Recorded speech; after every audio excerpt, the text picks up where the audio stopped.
Bonjour et bienvenue sur la chaîne. Donc, comme d'habitude, n'hésite pas à t'abonner, à liker et à commenter. Ça apporte de la visibilité à la chaîne et ça aide également au niveau de l'algorithme. Donc, tout d'abord, merci pour vos encouragements. On va essayer de continuer sur la lancée et vous apporter du bon contenu. Dans la vie, il faut savoir prendre des risques. Et parfois, la prise de risque peut rapporter très gros. Donc, en effet, tu as sûrement entendu parler de personnes qui sont devenues multimillionnaires grâce au meme coin. Eh bien, c'est parce que ces personnes, ils ont pris un gros risque lorsqu'il le fallait.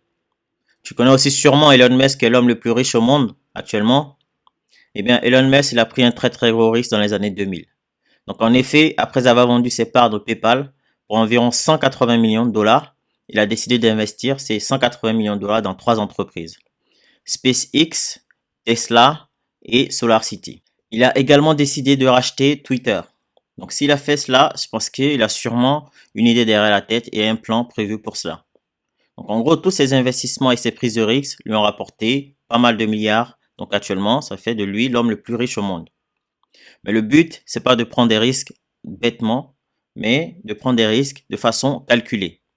Eh bien, aujourd'hui, on va essayer de voir des monnaies, donc des tokens, qui présentent un peu de risque, mais qui peuvent, si elles marchent bien, rapporter très très gros. Mais comme vous le savez, ce n'est pas un conseil d'investissement. Je ne suis pas conseiller financier. Faites-vous vos propres recherches avant d'investir dans les crypto-monnaies et surtout investissez uniquement ce que vous êtes prêt à perdre. Car les crypto-monnaies, plus que d'autres actifs, sont vraiment très très risqués et très volatiles. Sans plus tarder, on va commencer avec la monnaie la plus risquée de notre liste qui arrive en cinquième position, Monero. Monero, pour ceux qui ne savent pas, c'est une monnaie qui te permet d'être anonyme sur la blockchain. Donc c'est une monnaie déjà qui existe déjà depuis pas mal d'années. Donc actuellement, le prix du token, il est à 145 dollars. On a 2,6 milliards de market cap et la totalité des tokens sont en circulation, c'est-à-dire 18,2 millions de tokens. Donc déjà, depuis sa création, il y a pas mal de controverses sur cette monnaie parce que c'est une monnaie anonyme.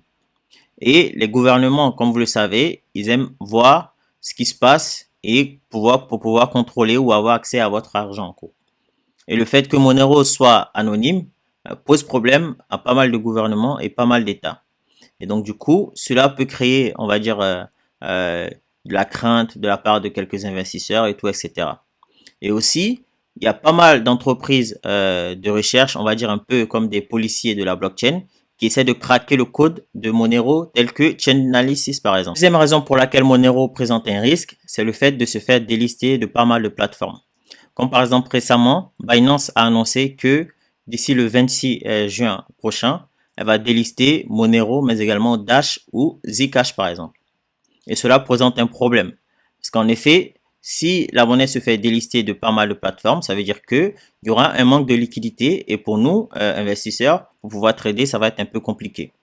Par contre, dans un autre côté, ça peut représenter une opportunité parce que, comme on le sait tous, le côté anonymat, le côté protection de la vie privée est un sujet de plus en plus grandissant dans notre quotidien. Donc, il y a de plus en plus de personnes qui lèvent la voix pour pouvoir rester anonymes. Cette pression constante de la part des gouvernements pour avoir accès à nos données et savoir ce qu'on fait à tout instant, à tout moment, va peut-être créer l'effet inverse et donc du coup créer une opportunité pour nous les investisseurs. En effet, les gens vont pouvoir se tourner vers des projets qui leur permettent d'être totalement anonymes sur Internet, mais également aussi sur la blockchain. En quatrième position, on aura Dogecoin. Pourquoi Dogecoin? Parce que déjà, c'est un meme coin et c'est le roi même des meme coins. Actuellement, il a 10 milliards de market cap. Et la popularité de Dogecoin ne tient uniquement au fait qu'il est supporté par Elon Musk. Donc, parce que Elon Musk tweet assez souvent sur Dogecoin, ce qui permet au prix de ce token-là de exploser. Mais s'il arrivait un jour que Elon Musk décide d'un coup de ne plus tweeter sur Dogecoin, ça peut faire baisser le prix du token. Ou si un jour il décide de dire ah Dogecoin c'est de la merde, je peux vous dire que le prix du token va crasher. Vous vous souvenez peut-être du jour où Twitter a décidé de modifier son logo en le changeant pour celui de Dogecoin. Donc cela a fait exploser le prix du token. Mais il semblerait que pendant la hausse du prix de Dogecoin, il semblerait que Elon Musk en a profité pour vendre ses tokens. En tout cas, c'est ce que prétendent un collectif qui a décidé de porter plainte contre l'entrepreneur. Et donc, du coup, cela peut causer, on va dire, une crainte de faire en continu à chaque fois qu'on parlera de de ce procès-là également. Mais d'autre côté, on peut avoir une opportunité, sachant que Elon Musk, il ne cesse de tweeter sur Dogecoin et de dire Doge to the moon, Doge to the moon. Et il avait annoncé lors Space, donc c'est les chats qu'il y a sur Twitter, que lui il comptait, en tout cas à long terme, intégrer Dogecoin à Twitter, mais également aussi pourquoi pas à SpaceX et etc. etc. Et donc du coup, Dogecoin dans ce cas servirait de moyen de paiement parce que son objectif à lui, c'est de créer une super app du même genre que WeChat par exemple qui est en Chine. En troisième position, j'ai décidé de mettre BNB, donc le token de la plateforme Binance. On sait depuis le crash de FTX en novembre 2022 que nulle plateforme n'est à l'abri d'un crash. Il suffit juste d'un bank run. Un bank run, c'est-à-dire le fait que des utilisateurs ou des investisseurs décident de retirer au même moment leur argent. Cela va faire qu'il n'y aura plus de liquidité et donc du coup fait crasher une plateforme. Mais on sait aussi que la SEC, mais également aussi certains médias américains orientés crypto-monnaie font assez régulièrement de la FUD concernant Binance et CZ. Donc cela aussi peut impacter négativement le prix de ce token-là. Je vous laisse donc imaginer ce qui pourrait arriver s'ils arrivent à leur fin et que la plateforme crash. En tout cas, je pense que ce sera 10 fois plus catastrophique que ce qu'on a pu voir avec FTX. Personnellement, ce n'est pas ce que je souhaite pour la première plateforme de crypto-monnaie, car elle a contribué énormément à l'adoption des crypto-monnaies dans le monde entier, que ce soit en Afrique, en Asie, mais également aussi aux États-Unis et même en Europe actuellement. Et donc, ces baisses de prix liées aux très nombreux FUD peuvent être une opportunité pour nous, car on sait que il y a régulièrement des burns de tokens BNB. Donc, à long terme, cela peut créer une hausse de prix pour nous. Mais également aussi, Binance ne cesse de se développer dans d'autres pays, ce qui veut dire que ça va attirer de nouveaux utilisateurs qui vont acheter du BNB pour pouvoir trader sur la plateforme Binance. Et on a aussi CZ, qui est un homme assez intelligent, qui, comme je vous le rappelle, a vendu en 2013 sa maison pour pouvoir acheter du Bitcoin. Ça veut dire que c'est quelqu'un qui est assez visionnaire, qui voit sur le long terme. Et je ne pense pas qu'il va laisser tomber BNB comme ça. Et donc, du coup, pour moi, je pense que là, actuellement, c'est pas le moment de, euh, on va dire, tomber dans le piège du FUD. En deuxième token, j'ai décidé de mettre Solana. Parce que déjà, c'est un Layer 1 qui aura toujours l'étiquette de SBF et FTX. Donc, comme on le sait, FTX a craché. Et Sam Bankman-Fried, c'était l'un des plus gros investisseurs de Solana. Et c'est lui qui a permis à Solana d'atteindre le prix de 240 dollars. Actuellement, son prix, il est à 21 dollars. Mais également aussi, on a un deuxième point assez négatif, c'est le fait que Solana, assez régulièrement, subit des coupures. Donc, imaginez un seul instant que la blockchain de Solana ne fonctionne plus et que les développeurs et l'équipe de Solana n'arrivent pas à redémarrer cette blockchain. Imaginez ce que ça peut poser en termes de, déjà, impact sur le prix du token, mais également aussi impact sur d'autres projets qui sont en fait qui construisent sur Solana. Donc ça, ce sont les points assez négatifs concernant Solana.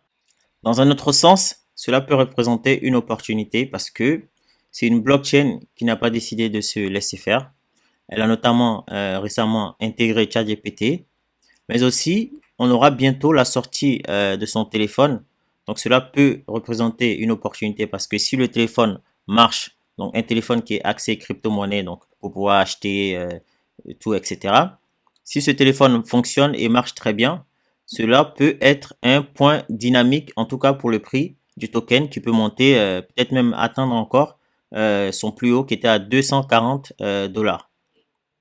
Maintenant aussi, le nombre de développeurs qui continuent de construire et développer sur la blockchain et également aussi une communauté assez solide qui reste malgré tous les, on va dire, les coupures ou encore tous les faits qu'a connu Solana par exemple.